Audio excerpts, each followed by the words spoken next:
Hello everyone, I'm Kripa Singer Pandey and you are watching Legal Narrative.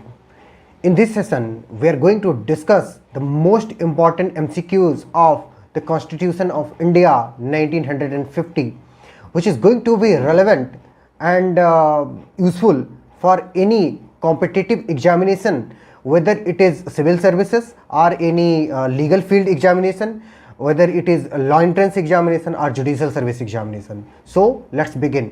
Question है protection in respect of conviction for offences is the essence of which of the following articles of the constitution. कौन से article में protection in respect of conviction for offences दिया गया?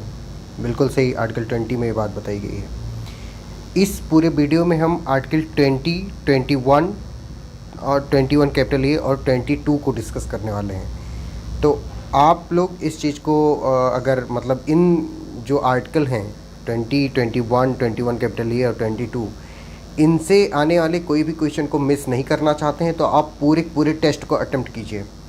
अगर आप पूरे test को अटेम्प्ट नहीं करते हैं, हमने देखा है कि कुछ लोग स्टार्टिंग में अटेम्प्ट करते हैं, 2-4-10 क्वेश्चन अटेम्प्ट किए फिर चले जाते हैं। ये हैबिट अच्छी नहीं है। आपको खासकर अगर आपको किसी भी चीज़ में एक्सेल करना है तो आपको पेशेंस रखना होता है, धैर्य रखना होता है। और हमें पता है हमारे कुछ स्टूडेंट्स हैं जो बहुत लेबोरियस हैं, वो धैर्य रखते हैं। और हमारे जो स्टूडेंट जो अभी स्टार्ट करेंगे और फिर छोड़ के चले जाएंगे, उनसे हमें बताना चाहेंगे कि प्लीज़ धैर्य रखिए। धैर्य का जो रिज़ल्ट होता है वो काफ़ी अच्छा होता है। ओके, तो moving toward the next question. Article 20 of the constitution of India has close relationship with, किसके साथ क्लोज रिलेशनशिप है इसका? आर्टिकल 11 क्लास 1 ऑफ यूडीएचआर मतलब universal declaration of human right 1948, या article 16 of the UN convention on civil and political right 1966, के article 15 clause 1 of the constitution of USA, के article 50 of the Japanese constitution. बहुत important question है, इसको class में शायद बताया नहीं गया है, फिर भी आप लोग इसको नोट डाउन कर लोगे कि आर्टिकल 11 क्लास 1 ऑफ यूडीएचआर से रिजेंबल करता है हमारा। आर्टिकल 11 क्लास 1 से article 20 of the constitution of India क्या करता है? रिजेंबल करता है। A is the right answer. अगला question, which one of the following is not covered under article 20 of the constitution of India? Article 20 में क्या covered नहीं है? Ex post facto law covered नहीं है, कि प्रिवेंटिव डिटेंशन कवर्ड नहीं है, कि डबल जेपार्डी कवर्ड नहीं है, कि सेल्फ इनक्रिमिनेशन नहीं कवर्ड है। तो जैसा कि हमें पता है कि x post facto law covered है, डबल जेपार्डी कवर्ड है, सेल्फ इनक्रिमिनेशन कवर्ड है, बट प्रिवेंटिव डिटेंशन कवर्ड नहीं है। ये किस में कवर्ड है? 22 में कवर्ड है। आर्टिकल 22 में कवर्ड है प्रिवेंटिव डिटेंशन। तो हमारा आंसर क्या हो जाएगा? Preventive detention. और बाकी के तीनों जो है ex post facto laws, double jeopardy, self incrimination, ये सब क्या है? ये आर्टिकल 20 में इंक्लूडेड है। अगला क्वेश्चन हमारा, class 1 of article 20 of the constitution is not violated when, कब ये वायोलेटेड नहीं होगा? Number A, substantive law with greater punishment in criminal proceeding with retrospective effect is enacted by the simple majority by the state legislature. अब मैं बहुत नहीं पढ़ता हूँ क्योंकि ये बहुत लंबा है, मैं डायरेक्ट आंसर पे पहुँच जाता हूँ। सब लोगों ने सही लगभग मार्क कर भी दिया है। इसका सही आंसर है C, that is procedural law relating to the criminal proceeding is enacted by the parliament with simple majority. ठीक है, C is the right answer. When procedural law relating to criminal proceeding is enacted by the parliament with simple majority, इसका मतलब ये होता है कि जो procedural law होता है उसका रेट्रोस्पेक्टिव इफेक्ट हो सकता है। जैसे अपना जो अभी ये जो नए 3 लॉ हैं, इनमें से जो प्रोसीजरल लॉ है जैसे सीआरपीसी और एविडेंस जिसे कहते हैं, इनका रेट्रोस्पेक्टिव इफेक्ट लगाया जाएगा, लेकिन आईपीसी का रेट्रोस्पेक्टिव इफेक्ट नहीं लगाया जाएगा क्योंकि IPC is a substantive law, however CrPC is a procedural law. Procedural law का क्या होगा? रेट्रोस्पेक्टिव पीछे से जा करके उसको इम्प्लीमेंट किया जा सकता है। ओके, अगला question, which article of the constitution protects x post facto law? कौन सा आर्टिकल है जो एक्स पोस्ट फैक्टो लॉ को प्रोटेक्ट करता है? अभी हमने पिछले क्वेश्चन में पढ़ा था, कौन सा है? Article 20। A is the right answer. सब लोग बहुत तेज फटाफट आंसर कर रहे हो, बहुत प्राउड फील हो रहा है मुझे। बहुत अच्छे मेरे बच्चों। अगला क्वेश्चन है, which of the following articles of the Indian constitution recognizes the doctrine of double jeopardy? Double jeopardy को कौन रिकॉग्नाइज करता है? बिल्कुल, डबल जेपार्डी को आर्टिकल 20 क्लास 2 रिकॉग्नाइज करता है। आर्टिकल 20 क्लास 2 डबल जेपार्डी को रिकॉग्नाइज करता है। अगला question, what is the provision of article 20 clause 2? Article 20 clause 2 किस बात की बात करता है? तो हमने अभी पिछले ही क्वेश्चन में देखा, किसकी बात करता है? डबल जेपार्डी की बात करता है। किसकी बात करता है? डबल जेपार्डी की बात करता है। Okay, article 20 of the constitution of India deals with, किस चीज़ से डील करता है? अबॉलिशन ऑफ टाइटल से, protection in respect of conviction for offences से, कि continuance of the right of citizen से, कि प्रमोशन ऑफ कोऑपरेटिव सोसाइटी से? किससे डील करता है? बिल्कुल सही, सबका सही है। Protection in respect of conviction for offences से डील करता है। किससे डील करता है? Protection in respect of conviction for offences. B is the right answer. अगला क्वेश्चन हमारा, which one of the following is the correct statement double jeopardy means? कौन सा करेक्ट स्टेटमेंट है? डबल जेपार्डी की हमें मीनिंग बतानी है। डबल जेपार्डी का मतलब होता है कि putting the same person on trial twice for the same offences. ये इसका वाइडर स्कोप हमें कहाँ पे देखने को मिलता है? सीआरपीसी में। आप लोग बताइए, हमने बता रखा है आपको सीआरपीसी की क्लास में, यानी क्रिमिनल लॉ की क्लास जब हो रही थी। आंसर करो। हाँ, कुछ ही लोगों का, सब लोग यार कहाँ ध्यान रहता है आप लोगों का? सेक्शन 300 में बात की गई, इसमें हमने 2 मैगजीन भी लिखवाई थी, कोई लिखो। अट्रेफाइस acquit and autrefois convict, 2 magazine लिखवाई थी कि नहीं लिखवाई थी? ऐसे करोगे यार, अच्छा नहीं लग रहा है। ठीक है, तो C is the right answer. आगे बढ़ते हैं। अगला क्वेश्चन हमारा, autrefois acquit principle is related to. Autrefois acquit जो प्रिंसिपल है किस चीज़ से रिलेटेड है? किस चीज़ से बताओ? बिल्कुल, डबल जेपार्डी से रिलेटेड है। किससे रिलेटेड है? डबल जेपार्डी से रिलेटेड है। अगला question, a person Y is convicted for the offence of kidnapping in 1960 and sentenced to 3 years of imprisonment. On release from the Tihar jail, he was apprehended and detained for commission of murder and tried and convicted and sentenced to life imprisonment in 1990. Is this a violation of Article 20 of the Constitution of India? क्या ये violation है Article 20 का? नहीं है, बताइए। No, this is not the violation of Article 20. This is not the violation of article 20। ठीक है, समझ आ रही बात? आगे बढ़े, क्योंकि यहाँ पे सेम ऑफेंसेस के लिए, अगर सेम ऑफेंस के लिए अगर आप कन्विक्ट किए जाते हो तो मान लीजिए कि आपने चोरी की, और चोरी के लिए आपको एक बार एक तो कन्विक्ट कर दिया गया, यानी कन्विक्टेड हो गए एक बार। अब आप दोबारा उसी सेम चोरी के लिए आप कन्विक्ट नहीं हो सकते, ये हो गया। लेकिन ये कॉन्स्टिट्यूशन बात करता है, सीआरपीसी क्या बात करता है कि मान लीजिए कि आपने चोरी की या नहीं किया, जो भी है, आपका ट्रायल चला और आपको या तो कन्विक्ट कर दिया गया या तो एक्विट कर दिया गया, तो एक्विटल वाले केस में भी आपका दोबारा वो नहीं हो सकता ट्रायल, और कन्विक्शन वाले केस में भी नहीं हो सकता, यानी autrefois acquit and autrefois convict. Double jeopardy under section 300 of CRPC is wider than double jeopardy given under article 20 class 2 of the Constitution of India. Okay, आगे बढ़े। अगला क्वेश्चन है हमारा, the prohibition against prosecution and punishment for the same offence more than once, इसमें क्या हो जाएगा? is contained in the Constitution of India। बिल्कुल सही। अगर इसमें सीआरपीसी भी ऑप्शन में होता तो सीआरपीसी भी सही होता, सीआरपीसी और कॉन्स्टिट्यूशन दोनों में दिया गया है, इसी सी इज द राइट आंसर। अगला क्वेश्चन है हमारा, the rule of Nemo debit विस वेक्सारी रिलेट्स टू। नेमो डेबिट विस वेक्सारी मतलब क्या होता है? डबल जेपार्डी होता है, डबल जेपार्डी। नेमो डेबिट विस वेक्सारी, डबल जेपार्डी। ठीक है, अगला क्वेश्चन हमारा, which one of the following is the correct sequence of protection in respect of conviction for offences? बताइए। बिल्कुल सही, ex post facto penal laws should, number 2 पे आ जाएगा हमारा डबल जेपार्डी, फिर सेल्फ इनक्रिमिनेशन। यानी आर्टिकल 20 क्लास 1 में हमारा ex post facto penal laws के बारे में बताया गया है, फिर आर्टिकल 20 क्लास 2 में डबल जेपार्डी, फिर 20 क्लास 3 में self incrimination. A is the right answer, sequence यही है, याद रखना सब लोग। आर्टिकल 20 क्लास 1 में क्या? Ex post facto penal laws. Article 20 clause 2 में क्या? डबल जेपार्डी। आर्टिकल 20 क्लास 3 में क्या? Self incrimination. ठीक है, आगे बढ़ें। हमारा अगला क्वेश्चन है कि doctrine of self incrimination enacted in article 20 clause 3 means. Doctrine of self incrimination का मतलब क्या है, हमें बताना है। तो इसका मतलब होता है कि कोई भी पर्सन, यानी no person accused of an offence can be compelled. उसको कंपेल इस बात के लिए, उसको कोर्स इस बात के लिए नहीं किया जा सकता है, किस बात के लिए? To be the witness against himself, कि वो अपने खुद के खिलाफ क्या कर दे, विटनेस दे दे, आप खुद कन्फेशन कर ले, इस चीज़ को उसको कंपेल नहीं किया जा सकता। किस केस में, सॉरी, इसका मतलब क्या होता है, डॉक्ट्रिन ऑफ सेल्फ इनक्रिमिनेशन, खुद को वो इनक्रिमिनेट नहीं करेगा।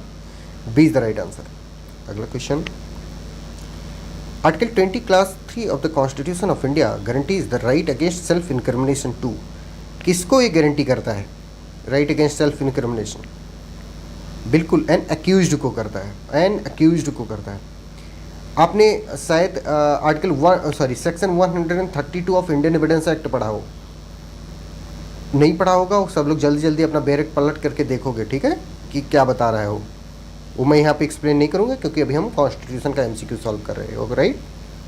अगला क्वेश्चन है हमारा, in which case the supreme court of India held that polygraph test conducted under compulsion is violative of article 20 clause 3 of the constitution, किस केस में बात बोली गई? बिल्कुल, ये केस आपको सीआरपीसी की भी क्लास में लिखवाया गया है, कॉन्स्टिट्यूशन की भी क्लास में लिखवाया गया है, और शायद एविडेंस वाले में भी बताया गया था। Selvi versus state of Karnataka, Selvi versus state of Karnataka 2010। Okay, आगे बढ़े। Which article of the Indian constitution is related to doctrine of self incrimination, कौन सा आर्टिकल है कॉन्स्टिट्यूशन का जो डॉक्ट्रिन ऑफ सेल्फ इनक्रिमिनेशन से रिलेटेड है, बताइए। बिल्कुल सही, सबका सही है, कितने अच्छे हैं हमारे बच्चे। आर्टिकल 20 क्लास 3, आर्टिकल 20 क्लास 3 से रिलेटेड। अगला क्वेश्चन, नो पर्सन, लिखा हुआ है that no person accused of an offence shall be compelled to be a witness against himself, कोई भी व्यक्ति अपने खुद के खिलाफ यानी सेल्फ इनक्रिमिनेशन नहीं किया जा सकता। इज एन, क्या है ये, फंडामेंटल राइट है, क्योंकि पार्ट 3 ऑफ द कॉन्स्टिट्यूशन में आर्टिकल 12 से लगा करके 35 में दिया गया है, और जो पार्ट 3 में दिया गया है वो क्या है, फंडामेंटल राइट है। ओके, और एक किस उसमें दिया गया, आर्टिकल 20 क्लास 3 में दिया गया सेल्फ इनक्रिमिनेशन, आर्टिकल 20 क्लास 2 में डबल जेपार्डी, आर्टिकल 20 क्लास 1 में ex post facto law, penal laws. Okay, आगे बढ़े। हमारा अगला क्वेश्चन है, असर्शन दिया हुआ है an accused person can not be compelled to give his thumb impression, reason है an accused person can not be compelled to be a witness against himself, बताइए क्या हो सकता है सही आंसर? बिल्कुल, A false but R is true, an accused person can be compelled, can be compelled, क्योंकि thumb impression लेना is not equivalent to taking the incriminatory statement. Okay, thumb impression can be taken and it is not violative of article 20 class 3 of the constitution of India. Okay, तो C is the right answer. अगला question है हमारा, which of the following clauses is are covered under article 20 of the Indian constitution, कौन सा class article 20 में covered है? No person shall be convicted of any offence except for violation of a law in force at the time of the commission of the act charged as an offence, बिल्कुल सही बात है ये। इसका मतलब ही होता है, इस चीज़ को अगर हम इन शॉर्ट में बोलना चाहें तो इसका मतलब होता है ex post facto penal laws, ex post facto penal laws. And number 2, no person shall be prosecuted and punished of the same offence more than once, कोई भी व्यक्ति सेम ऑफेंस के लिए एक से अधिक बार क्या प्रोसिक्यूट या कन्विक्ट नहीं किया जा सकता। तो क्या हो जाएगा हमारा, इसका मतलब होता है डबल जेपार्डी। और थर्ड है, no person accused of an offence shall be compelled to a witness against himself, कोई भी व्यक्ति खुद के खिलाफ यानी सेल्फ इनक्रिमिनेशन नहीं हो सकता उसका। तो तीनों के तीनों क्या है, कवर्ड है, तो D is the right answer हमारा, ऑल ऑफ देव, तीनों कवर्ड है। ओके, अगला क्वेश्चन हमारा, article 20 clause 3 of the Indian constitution is about accused immunity from being compelled to be a witness against himself, this clause gives protection, किसको protection देता है? To a person accused of an offence, against compulsion to be a witness, against himself, all of them, बिल्कुल all of them, क्योंकि ये जो accused person है उसको compel नहीं किया जा सकता कि वो खुद के खिलाफ विटनेस बन जाए। तो अगर हम इन तीनों चीज़ों को अगर मिला करके पढ़ेंगे तो इसका मतलब ये होता है कि an accused person can not be compelled to be witness against himself. Okay, तो ये तीनों चीज़ें कवर हो गई कि नहीं हो गई? तो all of them is the right answer. Okay, अगला क्वेश्चन हमारा, which of the following is are an essential ingredient of the clause 3 of the article 20 of the Indian constitution, बताइए, which of the following is an essential ingredient. Essential ingredient क्या होना चाहिए? Compulsion होना चाहिए, compel नहीं किया जा सकता किसी भी किसको, किसी भी अक्यूज्ड पर्सन को क्या करने के लिए, सेल्फ इंक्रिमिनेटरी स्टेटमेंट देने के लिए उसको कंपेल नहीं किया जा सकता। तो A is the right answer, A is the right answer. Okay, अब हम डिस्कस करने जा रहे हैं आर्टिकल 21। ये थे हमारे आर्टिकल 20 के क्वेश्चंस। अब हम आर्टिकल 21 के क्वेश्चंस डिस्कस करेंगे। ओके, आर्टिकल 21 का हमारा पहला क्वेश्चन है, no person shall be deprived of his life और personal liberty except according to the procedure established by law is described under which article. हमें आर्टिकल नंबर बताना है। तो आर्टिकल नंबर कौन सा? Article 21। Article 21 is the right answer. Okay, next question is, which article of the Constitution of India guaranteed protection of life and personal liberty। कौन सा article है constitution का जो लाइफ एंड लिबर्टी को protect करने का काम करता है? Article 21। Next question is, protection of life and personal liberty is a. क्या है ये? सिविल राइट है, इंटेलेक्चुअल राइट है, फंडामेंटल राइट है, नन ऑफ द अबव है। तो कैसा राइट है? Fundamental right under article 21 of the Constitution of India. Okay. The next question is, the protection of life and personal liberty under Article 21 H क्या है? Available to any person है। हम लोग जब आर्टिकल यानी राइट टू इक्वलिटी का जब discuss कर रहे थे तो उस टाइम पे हमने आपको बताया था कि आर्टिकल 14 जो है राइट टू इक्वलिटी वो भी किस पे अप्लाई होता है? एवरी पर्सन पर अप्लाई होता है, whether they are citizen of India और not. Likewise, Article 21 is also applicable to any person, whether they are citizen of India or not। चाहे वो भारत के नागरिक हैं या नहीं हैं, दोनों ही स्थितियों में उन पे आर्टिकल 21 अनुच्छेद 21 और अनुच्छेद 14 लगेगा। ठीक है, और उनको प्रोटेक्शन मिलेगा। ओके, अगला question, which fundamental right is available to all persons? Right to form union, protection of life and personal liberty, right to assemble peacefully, right to move freely throughout the territory of India। The right answer is option B, that is protection of life and personal liberty। और सब किसके part हैं? और sub article 19 के part हैं। Article 19 सिर्फ किसको available है? सिटीजन्स ऑफ इंडिया को available. Okay, next question is, the protection of the article 21 extends to which of the following. Protection article 21 का किस किस लोगों पर अप्लाई होता है? तो ये ऑल पर्सन्स पर अप्लाई होता है, ऑल पर्सन्स पर। अगला क्वेश्चन है हमारा, the protection of life and personal liberty under the constitution of India is corresponding to. किससे करस्पॉन्ड करता है ये? बिल्कुल, द 6th अमेंडमेंट। लिख लीजिए सब लोग, the 6th amendment to the constitution of united state. The protection of life and personal liberty under constitution of India is corresponding to the 6th amendment to the Constitution of the United States। C is the right answer. Next question. No, sorry, 6th नहीं, 5th amendment।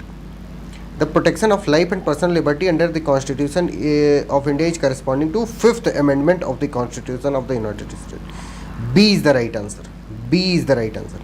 Okay, अगला question है हमारा, after this case article 21 now protect the right of life and personal liberty of citizens not only from executive action but also from legislative action।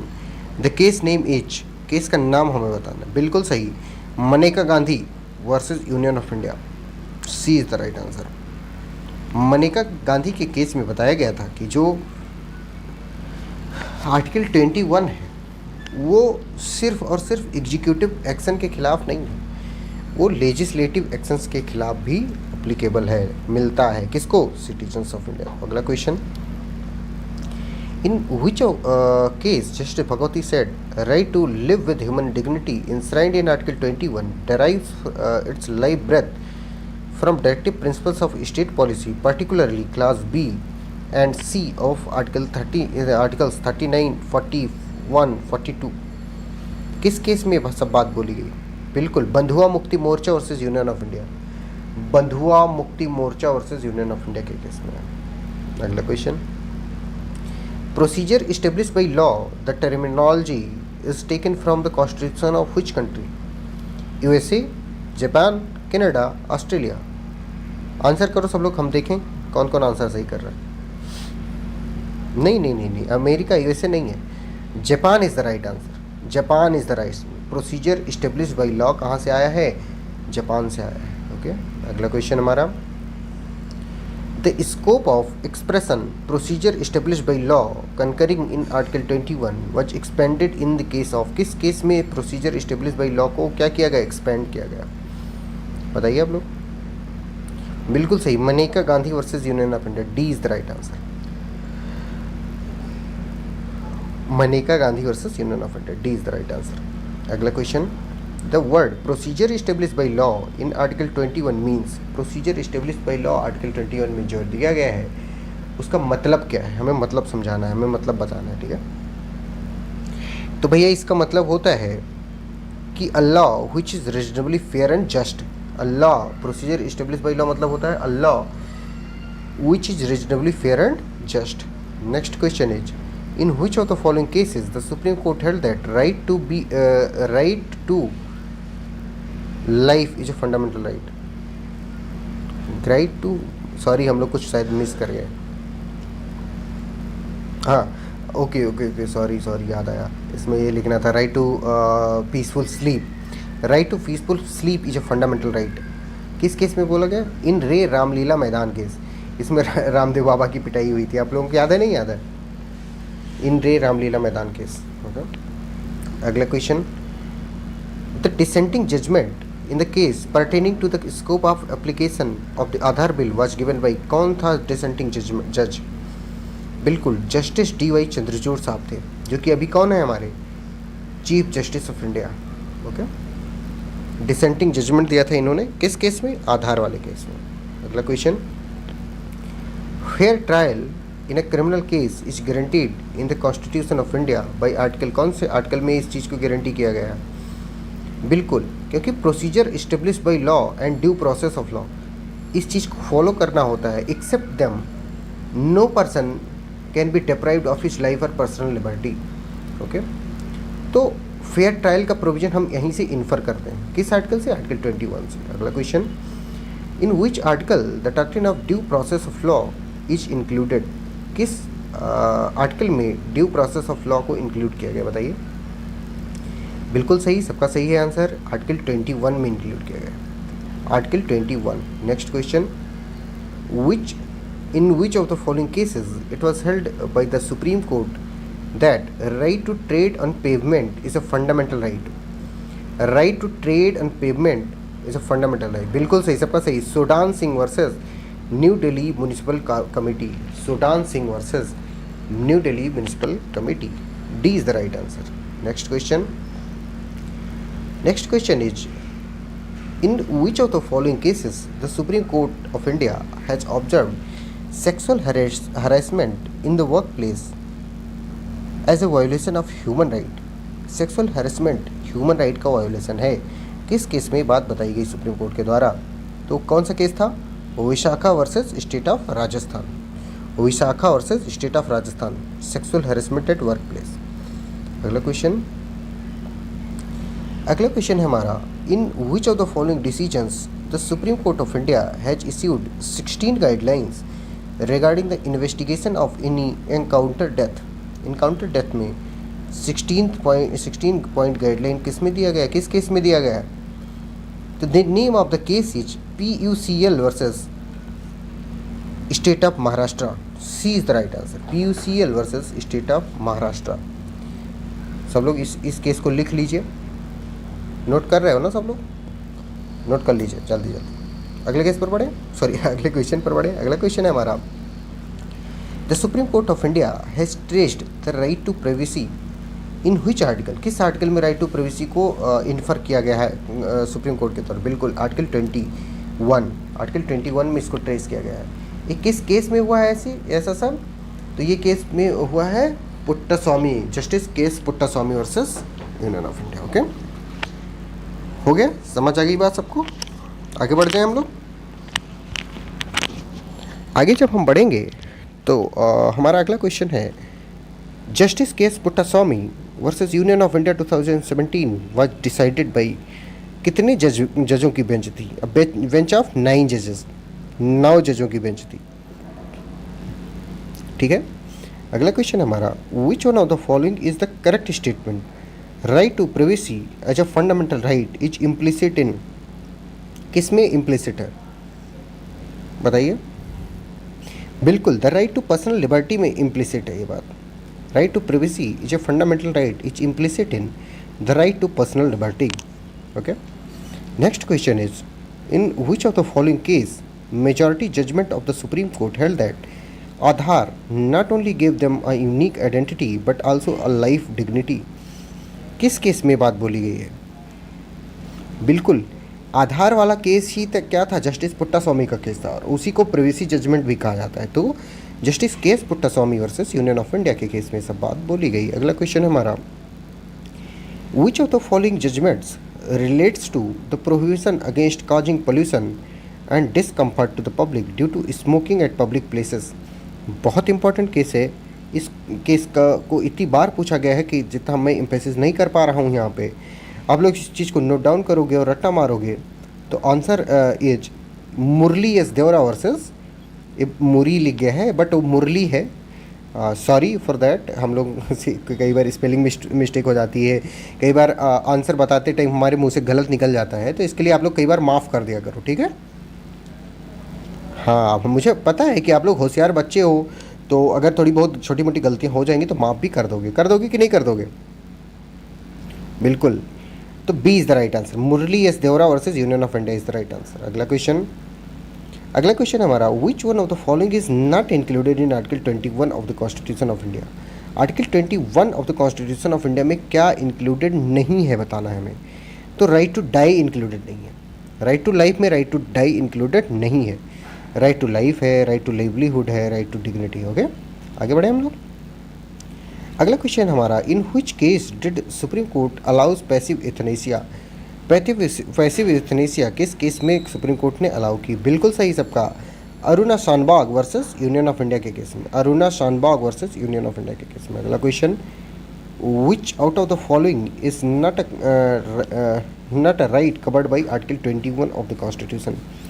कौन सा ऐसा right है जो article 21 के द्वारा कवर्ड नहीं है? ओके, बताइए। बिल्कुल सही, right to strike is not a fundamental right, ये कहीं पर भी फंडामेंटल राइट नहीं है। इवन फैक्ट्रीज एक्ट या ट्रेड यूनियन एक्ट या हम जो भी लेबर लॉ में हम बहुत सारे एक्ट पढ़े हुए थे, उन सब में भी right to strike is not a fundamental right, neither right to strike nor lockout is a fundamental right on the part of employer as well as employee. Okay, आगे बढ़े। नेक्स्ट क्वेश्चन इज असर्शन है हमारा, article 21 implicitly incorporates the concept of due process of law. Reason है हमारा, due process of law is an attribute of liberty. हमें answer बताना है, क्या सही होगा? बोलो। बोथ सही है, मतलब A and R true, but R is not the correct explanation of A, R is not the correct explanation of A. Okay, next question is, in which of the following cases it was held by the supreme court that right to trade on payment in is a fundamental right? अभी हमने पिछले कुछ question पहले देखा था कि ये कौन सा केस था, Sodan Singh versus new Delhi municipal committee.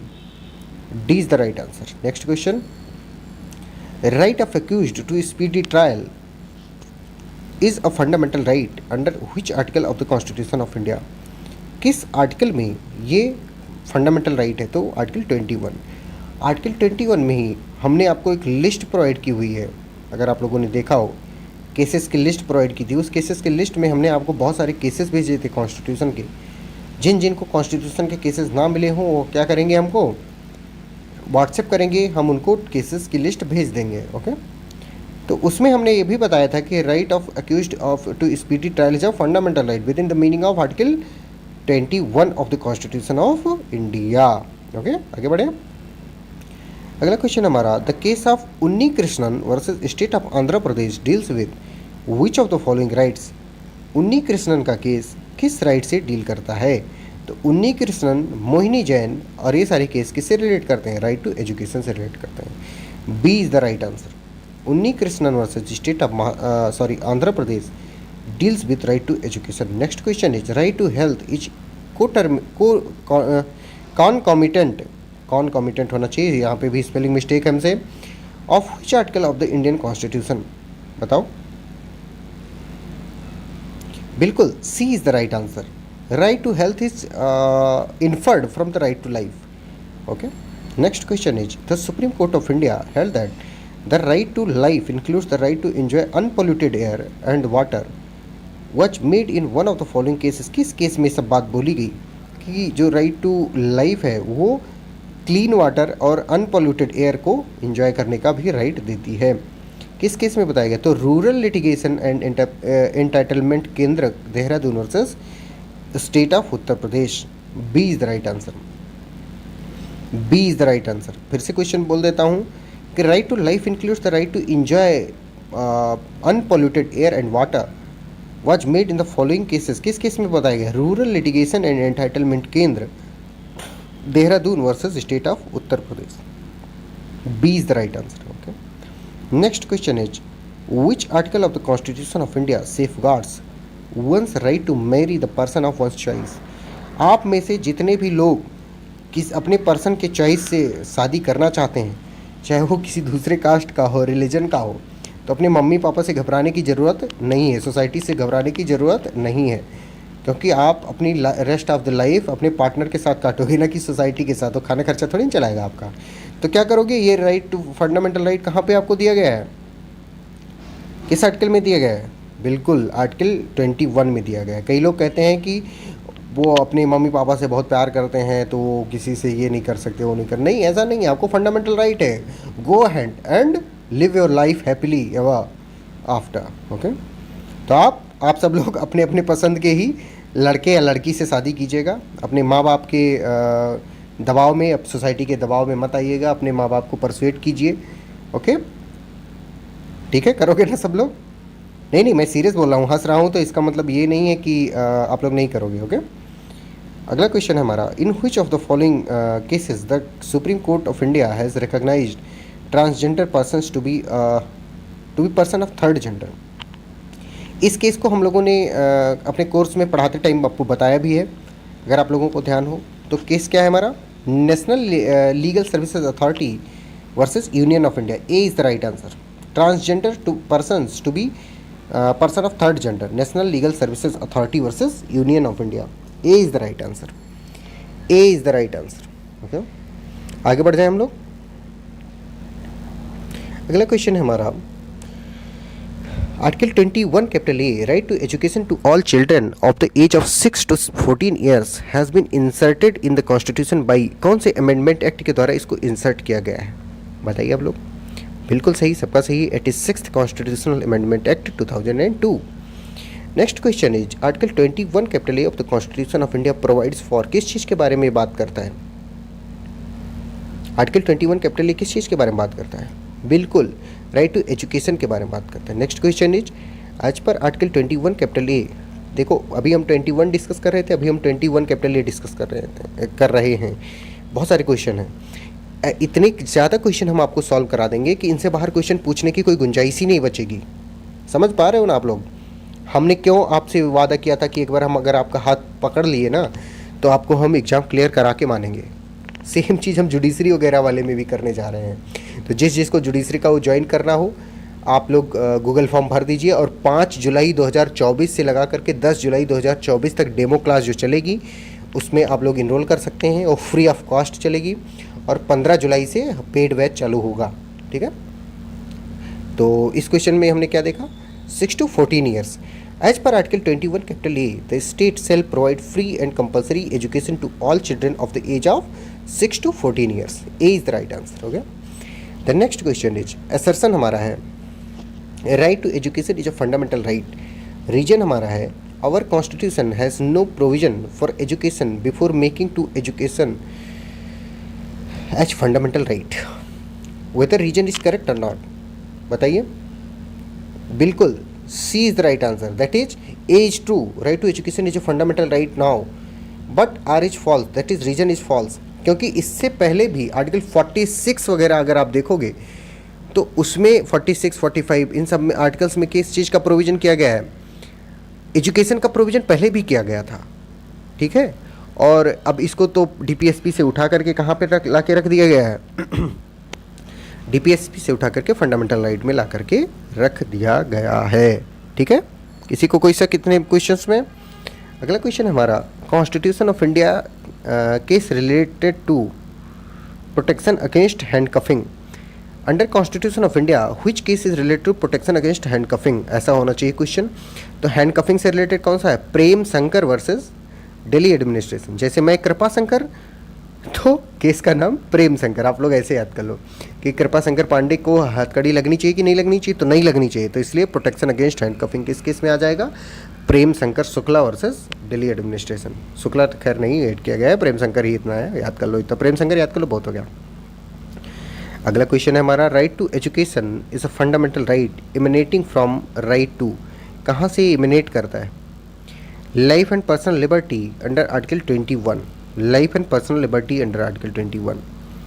Okay, 21 से इमिनेट करता है, बट इसको अब रख कहाँ दिया गया है, 21 कैपिटल ए में रख दिया गया है। ओके, उसको सेपरेट कर दिया गया, बट इमिनेट अगर वो आर्टिकल ना भी होता तो हम कहाँ से इसको इन्फर कर सकते थे, 21 से इन्फर कर सकते थे। Next question is, right to free and compulsory education to children between 6 and 14 years of age is provided by which article of the constitution, किस आर्टिकल ऑफ कॉन्स्टिट्यूशन में इस बात को प्रोवाइड किया गया है, तो 21 कैपिटल ए में प्रोवाइड किया गया। Okay, next question is, in which of the following cases the right to education was held to be a concomitant to fundamental right inside under part 3 of the constitution of India।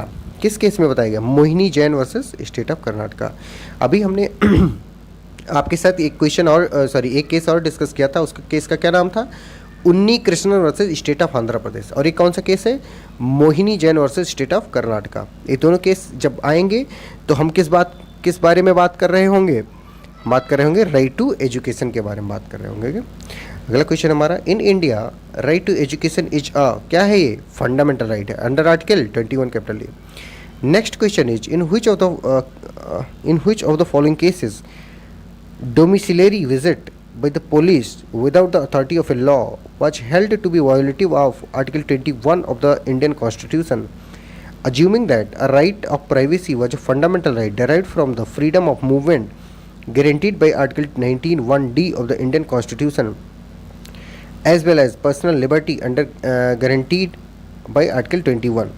ये सारी बातें किस case में बताई गई हैं, B, Kharak Singh versus state of UP में बताई गई। Kharak Singh versus state of UP, B is the right answer, Kharak Singh versus state of UP हो गया। Next question is, on proclamation of emergency under article 352 the president has power to suspend the fundamental rights except the right secured by, except the right secured by, बताओ, बिल्कुल B is the right answer, article 20 and 21। Article 20 and 21 को छोड़ करके और सारे जो fundamental right होते हैं वो क्या हो जाते हैं, उनका वो सस्पेंड हो जाते हैं, उनका इन्फोर्समेंट सस्पेंड कर दिया जाता है। ओके, आर्टिकल 358 और 359 के अंतर्गत कौन सी जब इमरजेंसी लागू होती है, आर्टिकल 352 में जब प्रोक्लेमेशन ऑफ इमरजेंसी होती है। जब जुडिशरी बैच में हम कॉन्स्टिट्यूशन पढ़ा रहे होंगे तो हम बहुत डिटेल में एक्सप्लेन करेंगे इन सारी चीज़ों को। Okay, next question is, the supreme court has held that prostitutes are entitled to a life of dignity under article 21 of the constitution. The statement is true, false, partly correct, none of the above। बताइए क्या है, true है, बिल्कुल सही। prostitute also a person and they have every right to live with dignity under article 21 of the constitution of India। उनको बिच hunting नहीं की जा सकती उनका, आखिरकार वो भी तो एक प्रोफेशन है। बहुत सारे जो डिससेटिस्फाइड लोग होते हैं वो वहाँ पर जा कर के अपनी मेंटल फैकल्टी को सेटिस्फाइड करते हैं, फिजिकल नीड को सेटिस्फाइड करते हैं, जिससे सोशल ऑर्डर बनता है। और सोशल ऑर्डर बनता है तो सोसाइटी क्या रहती है, सोसाइटी में लॉ एंड ऑर्डर मेंटेन होता है। जो सोसाइटी में लॉ एंड ऑर्डर मेंटेन होता है तो पीस आती है, पीस आती है तो प्रॉस्पेरिटी आती है, और प्रॉस्पेरिटी आती है तो एम्प्लॉयमेंट जनरेट होता है, एम्प्लॉयमेंट जनरेट होता है तो हम और आप तो सब लोग खुश होते हैं। आगे बढ़े, next question is, Which of the following fundamental rights cannot be suspended during emergency? कौन से फंडामेंटल राइट को सस्पेंड नहीं किया जा सकता ड्यूरिंग इमरजेंसी, तो कौन से फंडामेंटल राइट हैं, article 20 and 21। Article 20 and 21 can not be suspended during the proclamation of emergency. Okay, next question is which provision of the constitution spells out right to clean environment as a fundamental right? right to clean environment as a fundamental right किस article में इंश्राइंड है? तो कौन से article में? Article 21। Article 21 is the right answer. Okay, अगला question है हमारा, while deciding cases of terrorist which procedure is to be followed? कौन सा प्रोसीजर फॉलो होना चाहिए?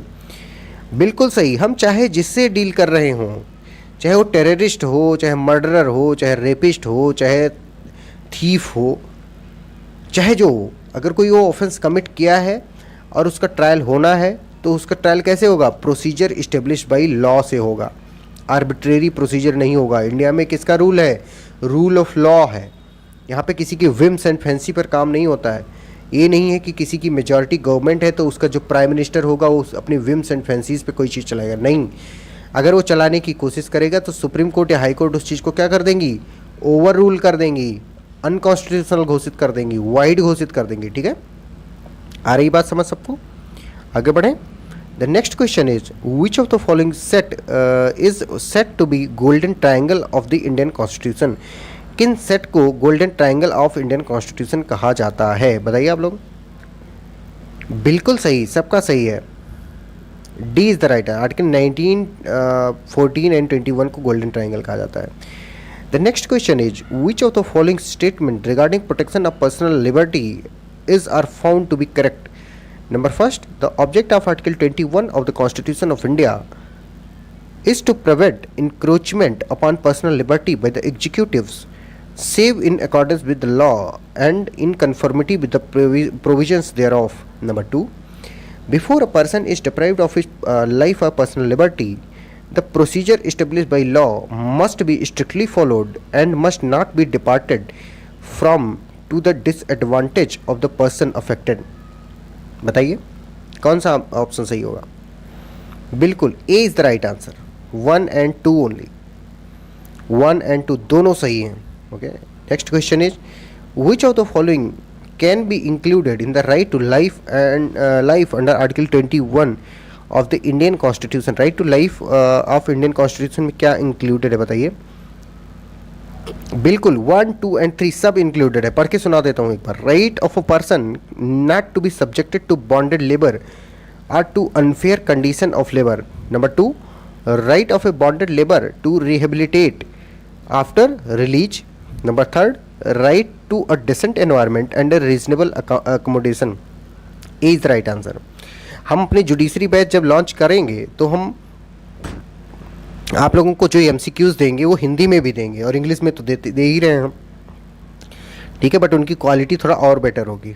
ओके, अभी तो हम लोग शुरू किए हैं ना यार, जुमा जुमा 4 दिन हुआ, अभी हमें बच्चे हैं हम लोग। ओके, लीगल नैरेटिव अभी बच्चा है, जब ये बड़ा हो जाएगा ना तो देखना तहलका मचेगा। मचेगा कि नहीं मचेगा? सबको सारी सुविधाएं दी जाएंगी मिनिमम प्राइस में। ये कोई भी कोचिंग 1 लाख रुपए से जो कि सो कॉल्ड अच्छी कोचिंग है वो नहीं है, हम देंगे 1000 रुपये से ऊपर नहीं देंगे, सब दे देंगे 1000 रुपये में। Okay, next question is which of the following statements regarding reasonableness of a penal law is are found to be correct? कौन सा है करेक्ट है बताइए? बिल्कुल, मैं सॉरी स्टेटमेंट पहले पढ़ देता हूँ, आप लोगों ने पहले ही मार्क कर दिया, फिर भी मैं पढ़ देता हूँ फॉर द सेक ऑफ पढ़ने के लिए पढ़ देता हूँ। ठीक है, पढ़ दूँ? चलिए पहला पढ़ देता हूँ। A procedure which was arbitrary oppressive और fanciful was no procedure at all. Number 2, a procedure which was unreasonable could not be said to be in conformity with Article 14 because the concept of reasonableness permeated that article in toto. Okay, तो हमारा कौन सा option सही हो जाएगा? A is the right answer. A is the right answer, दोनों statement correct हैं।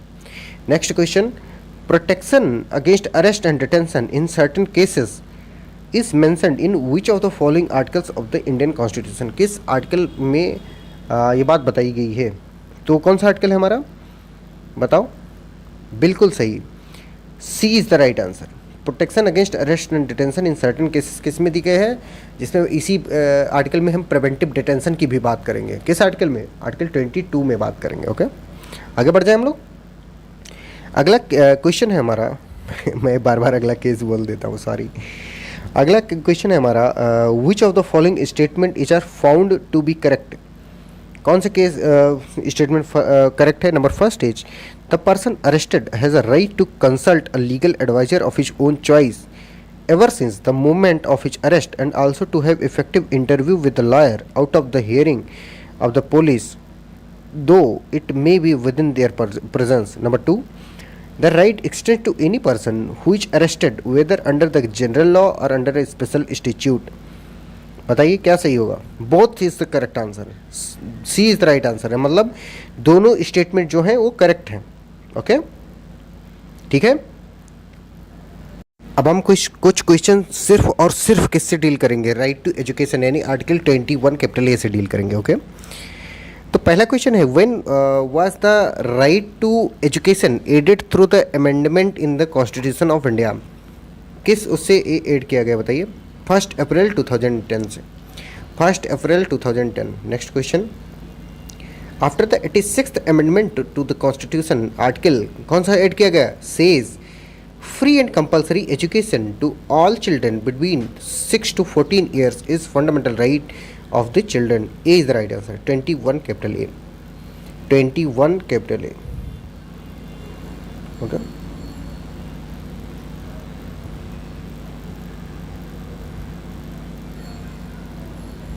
Next question is, a right to education was added through which amendment in the constitution? अभी हमने पिछले क्वेश्चन में इस चीज़ को देख लिया है, तो कौन सा हो जाएगा हमारा?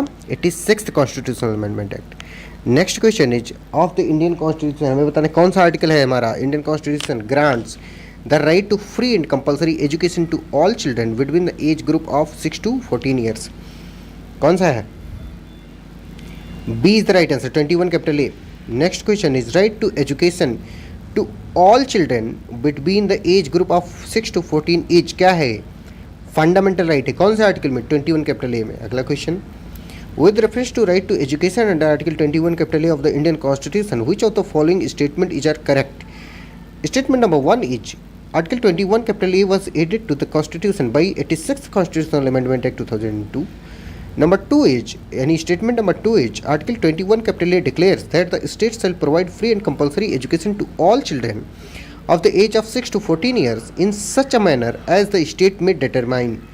जैसा स्टेट को लगेगा वो वैसा करेगा। ओके, तो क्या आंसर हो जाएगा बताओ? बिल्कुल ए, पहला खाली सही है। A is the right answer. Okay, next question is, which one of the following statement is correct? Right to free and compulsory education to all children of age 6 to 14 years is a fundamental right enforceable by, however can be enforced only if the state makes the enabling legislation. D is the right answer. enforceable है लेकिन कब? जब क्या होगा? इसीलिए right to education act लाया गया था।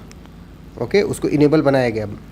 Next question is, the right of a child to free and compulsory education is a fundamental right under Article 21 capital A. Consider the following statement in this regard. Number first, children of the age 6 to 14 years are entitled to free and compulsory education. Number 2, it has been enforced in every state. Number 3, it is in consonance with the directive principle provided under Article 45.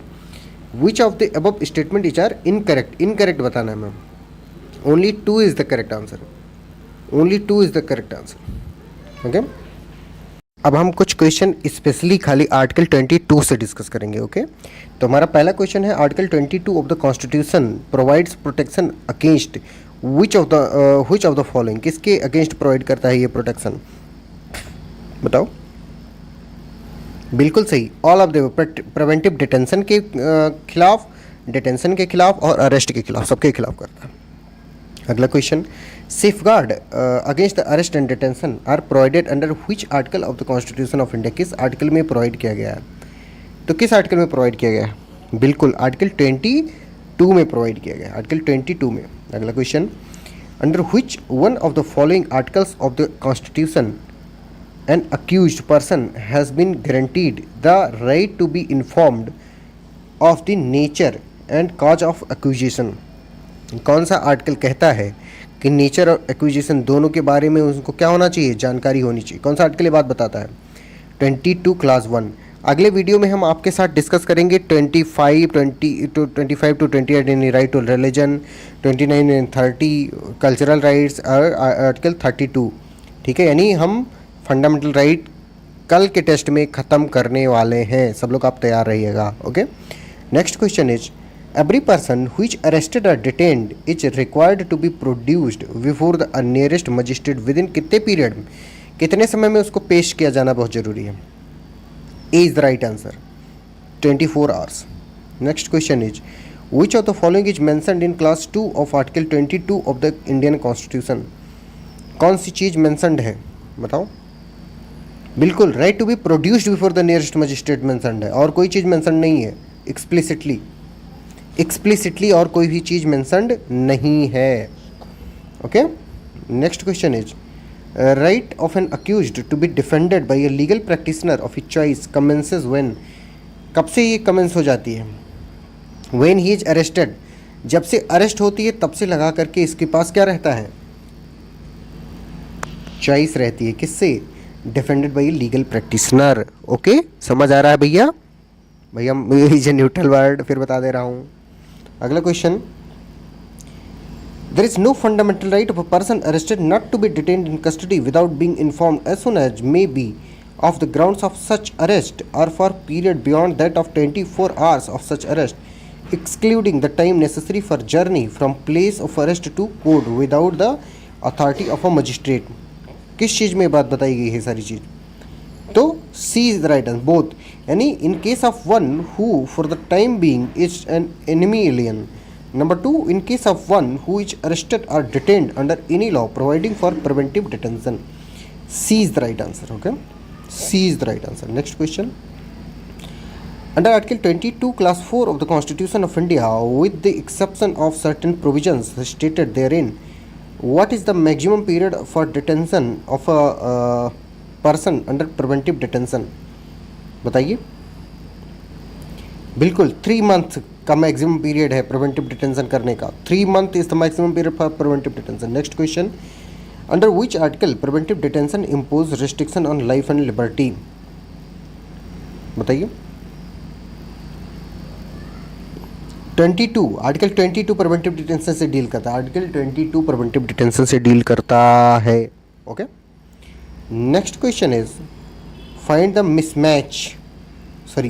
Mismatched out of the following. Right to equality and non discrimination article 14 to 18, right to cultural and educational freedom article 29 to 30, right to religious freedom article 25 to 28, right against exploitation article 20 to 22। तो mismatch कौन सा है? Right against exploitation. कल के classes में यानी कल के टेस्ट में हम आपसे डिस्कस करेंगे right against exploitation, right to religion, right of क्या कहते हैं, right to cultural and educational freedom and right to constitutional remedy article 32। Okay, यानी कल के टेस्ट में हमारा फंडामेंटल राइट का पोर्शन खत्म हो जाएगा। किसी को कोई शक इस बात में? Next question is the right to make a representation against the order of detention is the most cherished and valuable right conferred upon a detainee under article। कौन से आर्टिकल में ये बात बताई गई है? बिल्कुल 25 clause 5 of the Indian constitution, and if there has been any infraction of such right the detainee is entitled to be released। 25 clause 5। Okay, हो गया। तो thank you so much for being present. आप लोग बहुत अच्छे से आज test को अटेम्प्ट किए हो, बहुत अच्छा लगा हमें देख करके। कल और भी डिलीजेंटली अटेम्प्ट कीजिएगा, क्योंकि कल हम आर्टिकल 32 भी डिस्कस करने वाले हैं, बहुत इंपॉर्टेंट है। राइट टू रिलीजन डिस्कस करने वाले हैं, क्योंकि सेकुलरिज्म हमारे देश में बहुत ज़्यादा क्वेश्चन में रहता है, बहुत ज़्यादा लाइमलाइट में रहता है, तो वो भी आपसे पूछा जा सकता है। तो आप इन सारी चीज़ों को नोट डाउन करोगे और कल के भी टेस्ट में आओगे। और गर्मी बहुत ज़्यादा पड़ रही है, तो थोड़ा ख्याल रखिएगा अपनी सेहत का, ठीक है। और तब तक के लिए good night, bye bye, see you tomorrow. अच्छा हाँ, एक चीज़ और बता दूँ, कल अपनी रिवीजन क्लास चलेगी। ओके, लाइव गूगल मीट पर रिवीजन क्लास चलेगी। ओके, चलो तब तक के लिए गुड नाइट, बाय बाय।